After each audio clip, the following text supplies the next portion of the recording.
as long as the men that are seen as righteous and know the truth are quiet, the evil in the land will continue to prevail. This is why this morning, by the grace of God, I would like to send a message in respect of all that is happening in Nigeria. I find it needful at this time, this morning, I find it an imperative to send a message to the leaders of Christian communities in Nigeria. The people that we term and that we call the fathers of faith in Nigeria. I want to send this message to Pastor E. Adeboye Dadigio, to Bishop Oyedepo, to Dr. Paul Enencha, to Pastor W.F. Kumuyi, to Pastor Olukoya of MFM, to Bishop Wale Oke, the former president of PFN, to Papa Ayo Orishatafo, Most Reverend Matthew Manasseh Ondogo, the president of the Catholic Bishop of Nigeria, the Catholic Bishop Conference of Nigeria, to Most Reverend Henry Chukudum Undukuba of the Anglican Communion, the leader of the Anglican Communion, to Pastor Samuel Olusegun Oladele of CAC, Christ Apostolic Church, to Reverend Dr. Baba Paya of ECWA, the leader, the president of ECWA Church in Nigeria, to the leadership of Christian Association of Nigeria, to the leadership of Pentecostal Fellowship of Nigeria, known as the PFN. Believe me, if I have any other means or any other method of conveying my message to you this morning, I would have done that. But God knows that I am a man, I'm not a popular preacher. And so I do not have contact, I do not have the means, I do not have the opportunity to be able to reach you directly. But I believe that by God's mercy, this message will reach every one of you. As the leaders of Christians, as the people that are tagged and termed as fathers of faith in Nigeria.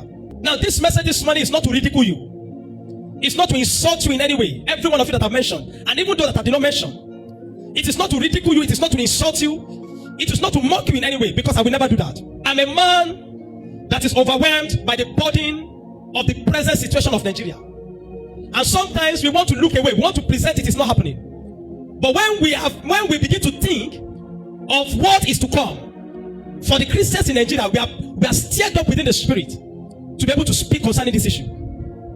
Now, when the Lord saved me into year 2010, when I gave my life to Christ from Islam, it was on a personal encounter, and the Lord saved me from Islam. It was on a personal encounter with Jesus, and I became a Christian. And the first thing I asked the Lord, so what is the next thing I should do? Where do I go? And the Lord said, go to deeper life.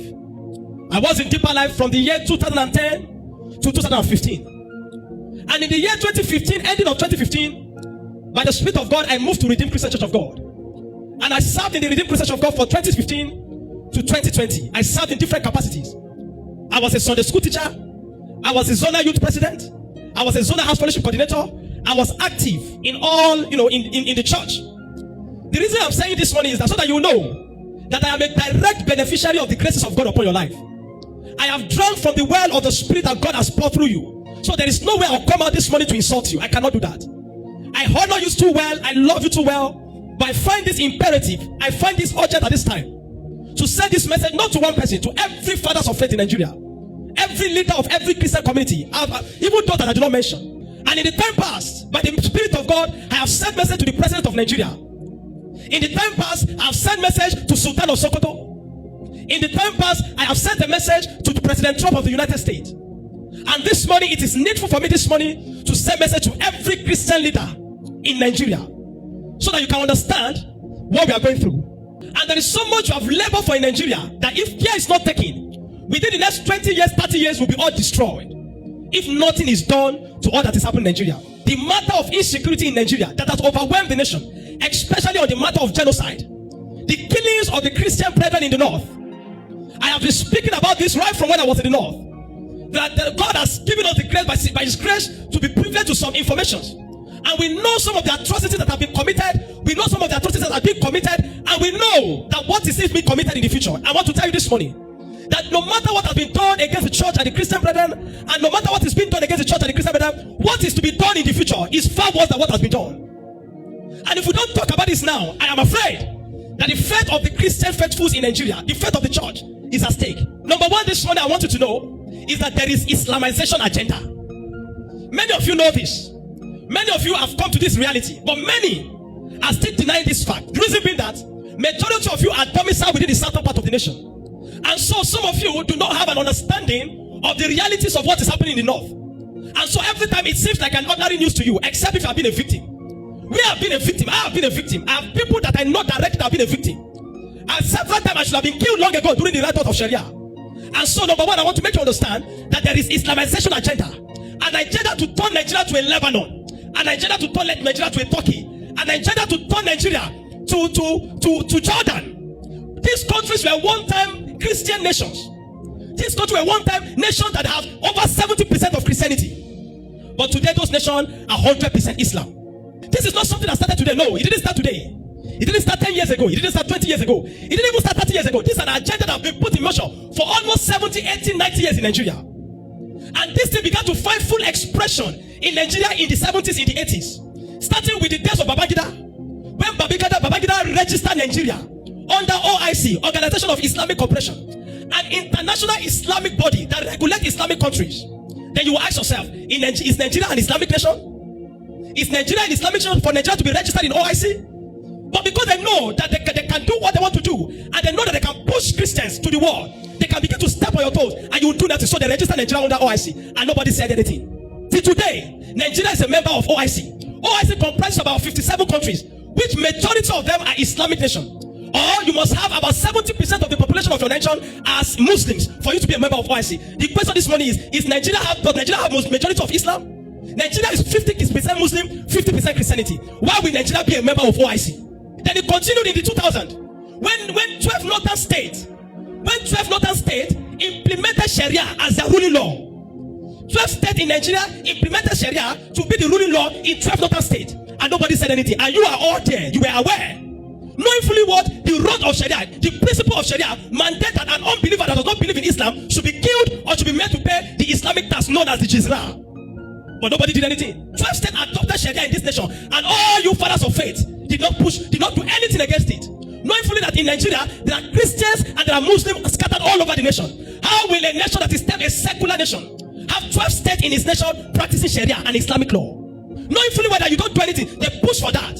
It will interest you that 1999 Constitution, the Constitution of 1999, has several provisions for Sharia, several provisions for Islam, several provisions for Muslim, but not one did mention Christianity or Christian.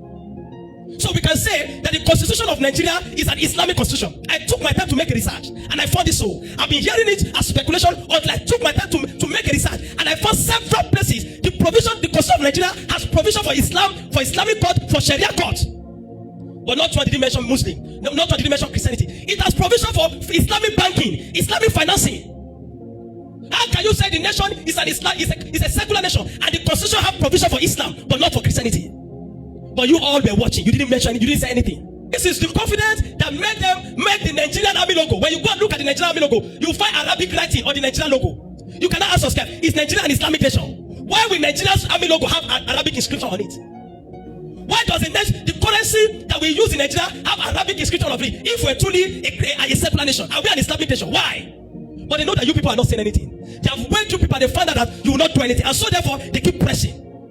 It will interest you that by this Sharia law, many Christians have been killed. In 2016, that you will remember that an evangelist Eunice in Abuja was only preaching on the streets in Abuja, and she was killed for preaching the gospel. Because they find her violating Sharia law for preaching the gospel. A member of the Redeemed Christian Church of God. Preaching the gospel, and she was murdered in Kúrò. You didn't do anything about it. The church didn't do anything about it. The nation just moved on. Deborah Samuel was murdered in Kúrò. The nation moved on. People have been murdered in Kano. The nation moved on. In Kaduna, several places. The nation moved on. Recently, a woman was shot in the eyes simply because they told her to denounce Jesus, and she said no, she will not denounce Jesus. And they first killed her father in her front. She said she will not denounce Jesus, and they shot her in a temple. But luckily, God saved her. She survived it. But the repercussion is that He blinded her two eyes. Many of you see this, but you have been quiet. Every single day, they keep pressing to Islamize. They keep pressing to turn Nigeria to an Islamic caliphate. I have revealed this over and over and over. I've been shouting this over and over. Many of you are aware. The point is that you are not doing anything about it. Like I said, I'm not here to insult you this morning, but to bring this into your awareness that you have been very cool. As a father or as father, there are two responsibilities of father. There are two responsibilities of father. Number one is to provide. Number two is to protect. And we thank God that many of you, by the Spirit of God, you have provided spiritual meal. God has used it to run exploit in diverse places in Nigeria, producing genuine fruit, building genuine believers. Unfortunately, you have not done the aspect of protecting. Of what benefit will it be, sir? If after you go out and do a crusade today, and you win souls for Jesus, and the following week, jihadists come and destroy them and kill them, of what benefit is it? If it was so, Jesus would have taken us the moment we give our life to Christ. The reason why God left us on earth is to fulfill purpose and destiny. Why will you continue to labor on people and you allow jihadists to keep killing them and you do not do anything about it? I'm bringing it to your attention again this morning. There's Islamic agenda, Islamization agenda, to Fulanize the nation, to turn Nigeria to what Usman Dafodo did with the Hausa land when he conquered the Hausa land. And now the whole of Hausa land are majorly Muslims. Number two, there is genocide. A systematic and well-planned orchestration to eliminate the Christian, starting from the northeast to the northwest and to the north central. I've had many victims. I've seen many victims. Christians have been displaced. Every part of this nation, you will never go a place and you will see Fulani IDP people, Fulani that are in IDP camp. No, it is always Christians. All over the nations. They keep going into farms, destroying the people's farm and killing them on the farm. Several, every single day there's always a burial. Reverend Ezekiel Dachoma keep conducting burial every single day. What have you people done about it? You are all fathers. It is your responsibility not only to provide spiritual meal, but also to protect your flock. What are you people doing about it? This message is for everybody. And I'm saying all over the world, those are people all over the world, people will know that there is a genocide against the Christian faith, against the vulnerable Christian communities in Nigeria. That many have been displaced, many have been killed, many have been annihilated. In 2021, a camp president, Christian social president of Adamawa State, was beheaded. I watched the video. Was beheaded. But nobody did anything about it. Everybody just keep moving on. Everybody keep moving on. Nobody did anything about it. We have seen a systematic alarm by some men in the military, in the army, some jihadists in the army that are systematically killing their fellow soldiers that are Christians. Killing their fellow soldiers that are Christians. Systematically killing their fellow soldiers that are Christians. Because the calamitous Buhari that will not rest in peace has enrolled jihadists back into the army. And they are killing Christians. But what did you people do about it as fathers? You keep going about your conferences and crusades. It will interest you to know that the Muslim ticket they did was an experiment to test your limits as Christians to see if they can achieve that. And El-Rufai did it in Kaduna State by having the governor and also the deputy governor was a Muslim. At the moment they achieved that, they said, okay, if we can do this in Kaduna State, we can also do this nationally. And they did it nationally and they succeeded. What did you people do about it? Nothing. And brethren, innocent brethren are being displaced. When every day something, I get so tired of the news. There's hardly one day you will not see this news. There's hardly one day. Man of God, you follow me? You can't go online one day and not see that a Christian community have been killed, kidnapped, and other. Why? Because they are in the last phase of the Islamization, which is jihad. That what you are seeing, the kidnapping, the killings, and all you are seeing is a function of jihad that systematically emboxing Christians to either submit to Islam or be killed. But what are the fathers of faith doing? You are in your Lagos, you are in your cities, and you are enjoying your life. You keep going over your thing because it does not concern you. Like I said, I'm not here to insult anybody. But I'm here to bring this to your attention. I'm a man that is united for a time like this. I honor men, but I fear no man. Jihad. Performing jihad. Going about killing Christians. Performing jihad. And we see most of these people are financed by the government. They are financed by the government. Recently, a terrorist was saying, government pay ransom. If the government of a nation is paying ransom to terrorists, how do you want that terrorism to end? And when they give them this ransom, they use it to buy more weapons. When a weapon, a rifle that is registered to the office of the NSA was found with a Fulani man. Christians cannot defend themselves, but they will provide arms for Fulanis to keep killing you, to keep killing our people, to keep killing Christians. And all of you, wherever you are, keep moving on, keep enjoying whatever you are enjoying, and it does not bother you at all. I'm not here to charge you with anything this morning, but to bring this to you. Like I said, you all are fathers, and I'm a boy before you all. But we cannot continue to allow evil to prevail. That you were in this nation and they implemented Sharia. You were in this nation and Nigeria was registered under YC. You were in this nation and all the killings have been going on. Christians have been killed in their stores and you are doing nothing. And they say you are fathers. We thank you for all the spiritual meal and the spiritual thing you have done, which is good. But how about protecting the interest? There are some of you among the fathers that if you come out to hold a press conference and speak, it will change things in this Nigeria. The problem is that you do not do that. Many of you, God has given you the capacity, the influence, the affluence, the platform. But you have not done anything about that. A recommendation. The church must be intentional at this time to develop a security network. You must collaborate regardless of your denomination. Either you are Catholic or Pentecostal. After all, when they come, they will not ask you, are you Catholic or Pentecostal? They just do what they do. Either you are Catholic, Pentecostal, Anglican, whatever it is, Caribbean, Seraphim, Christ Apostolic, we must unite. You must unite. All you fathers must organize a conference and speak to how to create a Christian security network that will be protecting the Christian communities and Christians in Nigeria, especially the ones in the north. You must collaborate at this time. Have a conference and discuss this thing. It cannot continue like that. If you don't do anything about this, Islam will prevail. It has been done like that in different nations and they succeeded. It took them only 30 years to displace Christians in Lebanon and took over Lebanon. You are seeing that what they are doing in the UK at this time. That in UK, now you find that big churches that used to be church have been bought by Muslims and they are converting into mosque. Converting big structures. You are seeing it now. They are demanding for Sharia in the UK. They want Sharia in the UK. They are asking for Sharia in the US. You will think they are peaceful, but they have an agenda all over the world, not just in Nigeria. And you in Nigeria, you must do something. Otherwise, we will be foolish as Christians to think they cannot achieve it. No. Don't say God forbid it's not possible. It has been done before they can do it. Go and ask them in Turkey. The Ephesus of the Ephesians. Where Paul did a lot of exploit. Constantinople has one of the biggest churches in the world during their days. Today, all of them are Islamic Catholic Caliphate. So don't say it is not possible. Don't say God forbid it cannot be done in Nigeria. If you fathers don't do anything about it, it will be done. Organize yourself. Please, sirs, have a conference and discuss how to organize a Christian security network that will be well armed, well equipped, not to attack anybody, not to attack any group, not to attack any religion, but to protect and defend the integrity of the Christian faithfuls and Christian community.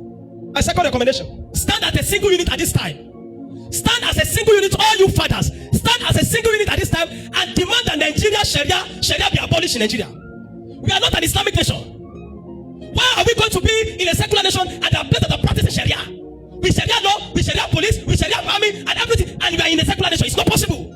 Recently, there are students of Kaduna Polytechnic that were going to school, well dressed, well covered, but because they were not wearing niqab or wearing hijab, they were turned back from entering into the school. This is Nigeria. In Kaduna State just last week, the student went to school, Christian student. The Muslim man, the demonic Muslim man, prevented them from entering into the school compound. Now because they're not covering according to Islam, because it is a month of what they call it, Ramadan. And you turn their student back. People that have their best school fees, they came from home, you turn them back. But what did the Christian people do in Nigeria? Nothing. We must unite, all you fathers, before you leave this world. Unite together and demand that Sharia be abolished. If Sharia will not be abolished, then any nation that want to keep, anything that want to keep Sharia, let them form a nation and remain there as a nation and keep practicing their Sharia. But as long as Nigeria remains as a single entity, we must demand, you fathers must demand that Sharia is intentionally abolished. Otherwise, let them go and create an Islamic nation. Turn it to an Afghanistan. That is their business. But you fathers must demand it. Finally, most of you fathers are already in your 80s. Recently, Daddy Gio, you celebrated your 84th birthday. We thank God for that. Daddy Kumi is also in his 80s. Some of you are in your 70s. Some of you are in your 60-something, approaching 70. Some are approaching 80. Some of you are already in your 80s. So we can say 20 years from today, on or before 20 years from today, most of you will not be here again. How will you feel when you have gone to glory and one day you look back and the big auditorium you have built has been converted to a mosque? How will you be after you have left to glory, despite all your exploits, like Apostle Paul labored in Ephesus, like Apostle Paul labored in Corinth, like Apostle Paul labored in Constantinople, and all those apostles labored in the Asia Minor and the Asia Major country? How will it be that one day, after all your big cathedrals, 20,000 capacity, 200,000 capacity, 300,000 capacity, and one day you look back when you're gone and you find out that you didn't do what you ought to do, and the nation has become Islamized, and all your big cathedrals have been turned mosque? Don't say it, God forbid. Don't say it cannot happen. No, it has happened before in history, and it can still happen. Turkey was once a Christian nation. Egypt was once a Christian nation. Lebanon was once a Christian nation. Jordan was once a Christian nation. They are all Islamic. They are all Islamized now. If you don't do anything, in 30 years, 40 years, 50 years from today, I'm afraid all your labor in the kingdom. I see what Bishop Edebo is building in the Living Faith Church. We appreciate God for that. That was a fantastic building. But one day, if nothing is done, that will become, when the Islam take over this nation. You see how they have overwhelmed the nation. From the northeast to the northwest to the middle belt, and now they are entering the southwest. In Kwara, in Ondo, in Osun. Before you know it, they overwhelm the whole nation.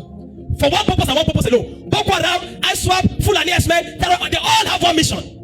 Islamization, that's all. I pray you will not look back one day and see that all your labor of love, all your labor has been turned upside down by the Islamists. Because you refuse to speak when you ought to speak. All your big cathedrals and big churches have been turned to mosque. Because you didn't do anything about it. You had the means, you had the platform, you had the resources. I beg you. Number one, form a security network. Most of you can finance it, you have the money. If you want the Christians in Nigeria to contribute, both in Nigeria, they'll contribute money to support it. Let men be trained. Put it before the government. As an individual, I can't do that. Because they have been monitoring me since November last year, since when I was in the Northeast. They have been tapping my phone. So as an individual, if I begin something like that, they'll tag me a terrorist. But you are fathers that I know, with influence, with platform, with resources. They can't do that to you. Organize yourself and take a stand now. Organize a security network. Let Sharia be abolished. As long as Nigeria remains a secular state, let Sharia be abolished. Please heed to this message. I trust God that it will get to you. Like I said, I don't have the platform to send message to every one of you. But I believe that through social media, this message will get to every one of you. Somebody you know will get this message that got to you. Don't say, I know I'm a boy. I'm a boy. But that which I speak by the Spirit. Like I said, this is not to dishonor you. This is not to disrespect you. But the times we are now calls for a desperate measure. And if we do not act at this time, a day might come. We'll look back and we'll say, oh, we wish we have listened to that boy when he was speaking. I pray that day doesn't come. But I beg you, heed to this message. Forget about doctrine. Don't say Catholic and Bible before one thing. As far as we are Christians, forget about doctrine. Now is the time to unite as a single entity. A house that is divided against itself can never stand. The Bible said. If you keep getting divided, you cannot stand. You can't do anything. May the grace of God be with you all, even as you listen. Please, Nigerians, when you see this message, ensure it gets to the people everywhere, everyone, so that they can hear this message and also be able to take practical steps. I thank you for the opportunity to address you people. And I pray that the God of heaven will continue to strengthen you. The Nigerian government doesn't want it to end. They are enjoying it. The government of Bola Tinubu is not doing anything serious about it. They just want to re-election.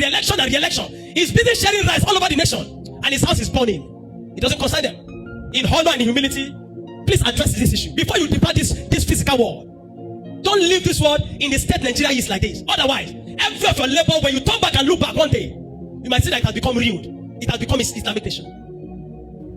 May the grace of God be with you, everyone. Thank you for your attention to this matter. In Jesus' name.